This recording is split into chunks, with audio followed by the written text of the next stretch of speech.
Dans la première phase, on construit un data center ici à Kinshasa qu'on appelle niveau 3, tier 3. OK? Au siège de l'ONIP. OK? C'est sur le data center est sur à peu près 800 mètres carrés. OK? Ça, c'est que la partie data center. Vous faites ça.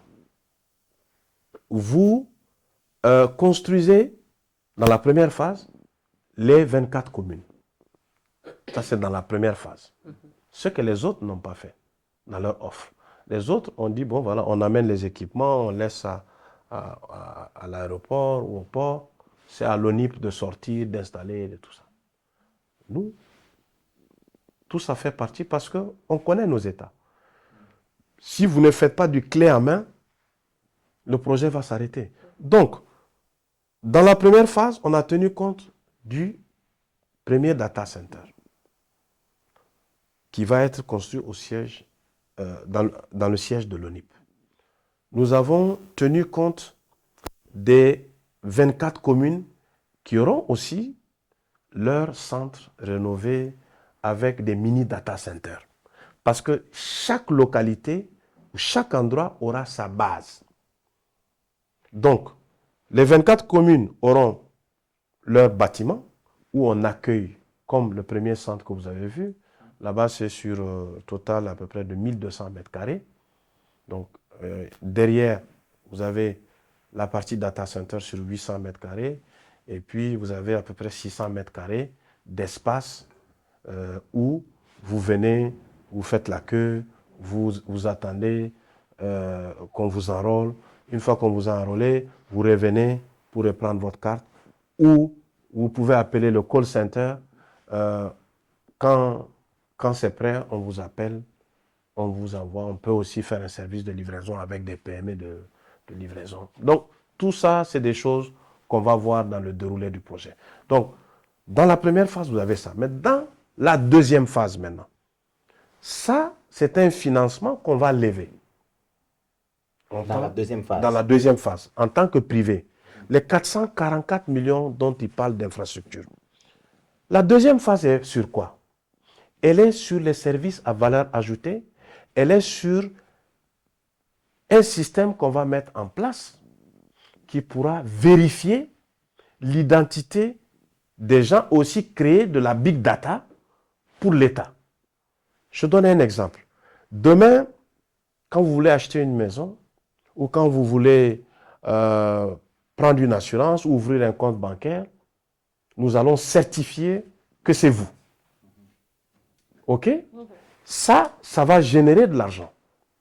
En fait, s'ils ont bien lu notre business plan, normalement, au bout de la deuxième année, on va générer de l'argent. Peut-être que si on génère suffisamment de l'argent, les 3 autres années qui sont contractuelles, c'est de l'autofinancement. Ça permettra, parce que l'État reçoit 1/3 des revenus, nous on reçoit 1/3, et l'autre 1/3, dans la deuxième phase, sert à rembourser ces infrastructures.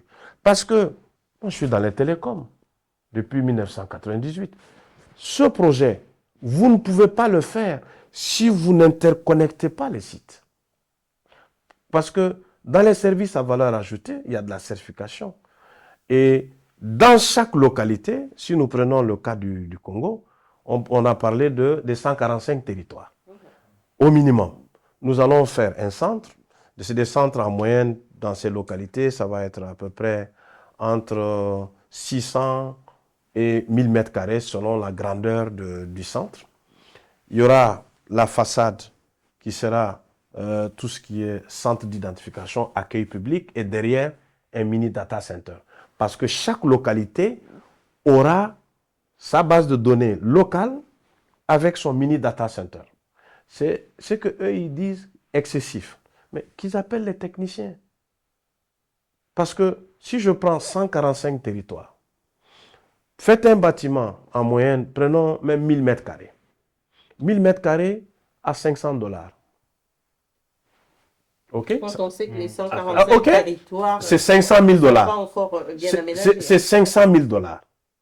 Parce que les bâtiments qu'ils ont construits dans le cadre des 145 territoires ne seront pas aptes à recevoir ce qu'on va faire. Parce que quand vous prenez un data center, il y a des normes. Il y a des planchers techniques, il y a l'énergie, il y a du câblage, il y a la connexion. Et donc, ça va aller avec les je vous donne un exemple. Des infrastructures. Je vous donne un exemple parce qu'il faut qu'on rentre dans les détails. Et on a donné les détails aussi quand l'IGF a demandé. Mais qui nous appelle avec des experts de niveau mondial qu'on discute. Ici, vous avez dit c'est tel prix. On n'est pas d'accord. Mais on discute. Je prends cet exemple-là. 2 bâtiments, les 145 bâtiments. $500. Mettons, on fait 1000 mètres carrés. $500,000. Ça, c'est le minimum. Après, tu as la partie data center, un mini data center, avec l'énergie qui va avec en redondance, parce qu'on est dans le tier 3. Il faut avoir la SNEL, il faut avoir un groupe et du solaire. La SNEL tombe, vous avez le groupe tombe, vous avez le solaire. En tout cas, on a besoin de 3 sources d'énergie. OK? Oui. On a besoin de 3 sources de connectivité. Soit un opérateur existant, s'il y en a, peut être Orange, Vodafone, ou un ISP, ou on va tirer de la fibre optique, s'il n'y en a pas, parce que ce n'est pas partout. Parce que dans tous les cas, pour que la deuxième phase soit efficace, il faut qu'on ait du 24 heures sur 24, du 7 jours sur 7. Et en énergie et en connectivité. Parce que tu peux être au milieu de la nuit, on vérifie ton identité, on veut taper pour savoir que c'est vraiment vous. Donc, il y a beaucoup de services à valeur ajoutée qui vont être créés, même en ligne. Donc, vous pouvez être dans le confort de votre salon. Vous avez accès à ça. Ouais. Et donc, les 145 territoires auront leur bâtiment avec la climatisation qu'il faut parce qu'un data center a besoin de la... On doit garder un niveau de climatisation. Je ne vais pas dire de non. Je connais une structure. Je connais une structure leader qui vient de faire un mini data center dans le Katanga. C'est $2 millions, il parle. Rien que pour le bâtiment et les équipements. Mais si c'est aussi facile, je vous dis. Pourquoi l'IGF n'a pas compris ça? Bon, je vous dis, quand on parle à des inspecteurs de finances, on ne parle pas sûrement à des techniciens. OK? On parle à des inspecteurs, ils connaissent des questions de taxes, ils connaissent les questions des chiffres, mais qu'on nous amène des experts en face. Parce que un mini data center, seulement, ça peut coûter 700 ou 800 000 $. Avec la climatisation, les groupes qu'il faut, c'est tout ça. Parce que chaque localité aura sa base. Quand vous êtes à Kananga, je donne un exemple, il y a une naissance. Mais on met ça dans la base de Kananga. Chaque jour, il y a des naissances. Il y aura 5 millions de personnes qui vont naître. On va les mettre en plus des 150 millions qu'on aura mis dans la... Chaque fois que quelqu'un naît, la loi dit on a 90 jours pour mettre la personne dans la base. On lui crée un numéro d'identifiant unique, on le met dans la base. Donc, il y a des équipements. Ce n'est pas que des bâtiments. Donc, il y a la partie bâtiment qui doit répondre à des normes. Il y a la partie énergie, où on a 3 sources d'énergie. Je vous donne un exemple. Je suis dans l'énergie. Quand vous prenez un bâtiment, vous mettez admettons, 100 kVA. 100 kVA de groupe. Allez-y chercher combien coûte un groupe 100 kVA. Si vous n'avez que la SNEL, donc vous devez mettre 2 groupes. Si la SNEL tombe, le premier groupe est là. Si ce groupe tombe, le deuxième groupe est là. OK? Si vous êtes dans un scénario où vous avez la SNEL, vous avez le groupe et vous avez du solaire. 100 kVA de solaire. C'est des panneaux, c'est des batteries que vous devez mettre. Tout ça a un coût. Donc, les 400 dont il parle, c'est détaillé. On les a donné les détails. Je vous donnerai les détails.